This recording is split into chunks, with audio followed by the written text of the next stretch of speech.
Love is painful because it creates the way for bliss. Love is painful because it transforms. Love is mutation. Each transformation is going to be painful because the old has to be left for the new. The old is familiar, secure, safe. The new is absolutely unknown. You will be moving in an uncharted ocean. You cannot use your mind with the new. With the old, mind is skillful. The mind can function only with the old.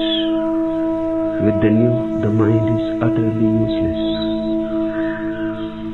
Hence, fear arises, and leaving the old, comfortable, safe world, the world of convenience, pain arises. It is the same pain that the child feels when he comes out of the womb of the mother.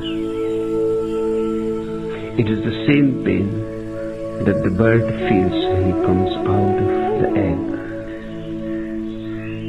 It is the same pain that the bird will feel when he will try for the first time to be on the wing.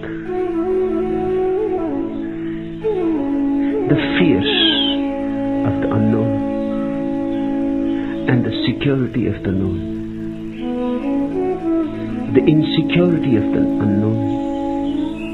The unpredictability of the unknown makes one very much frightened. And because the transformation is going to be from the self towards a state of no self, agony is very deep. But you cannot have ecstasy without going through agony. If the gold wants to be purified, it has to pass through fire. Love is fire. It is because of the pain of love, millions of people live a loveless life. They too suffer, and their suffering is futile. To suffer in love is not to suffer in vain. To suffer in love is creative. It takes you to higher levels of consciousness. To suffer without love is utterly a waste. It leads you nowhere. It keeps you moving in the same vicious circle. The man who is without love is narcissistic. He is closed. He knows only himself.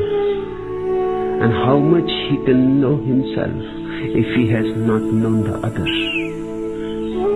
Because only the other can function as a mirror. You will never know yourself without knowing the other. Love is very fundamental. For self-knowledge too. The person who has not known the other in deep love, in intense passion, in utter ecstasy, will not be able to know who he is, because he will not have the mirror to see his own reflection. A relationship is a mirror, and the purer the love is, the higher the love is, the better the mirror, the cleaner the mirror. But the higher love needs that you should be open. The higher love needs you to be vulnerable. You have to drop your armor. That is painful. You have to be not constantly on guard. You have to drop the calculating minds.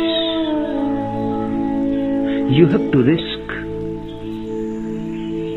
You have to live dangerously. The other can hurt you. That is the fear in being vulnerable. The other can reject you. That is the fear in being in love.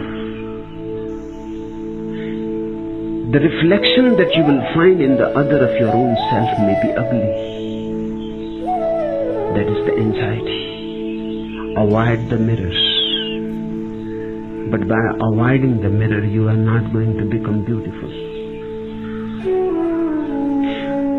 By avoiding the situation, you are not going to grow either. The challenge has to be taken.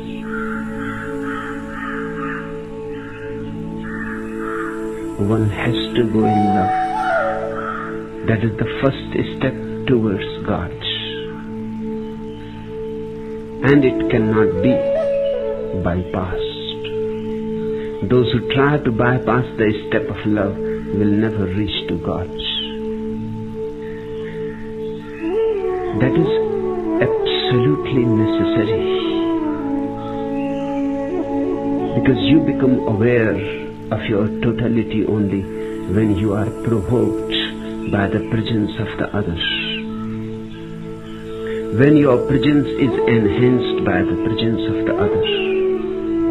When you are brought out of your narcissistic closed world under the open sky. Love is an open sky. To be in love is to be on the wing. But certainly the unbounded sky creates fear.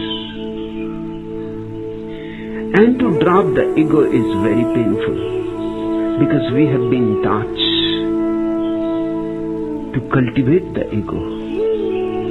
We think the ego is our only treasure. We have been protecting it. We have been decorating it. We have been continuously polishing it.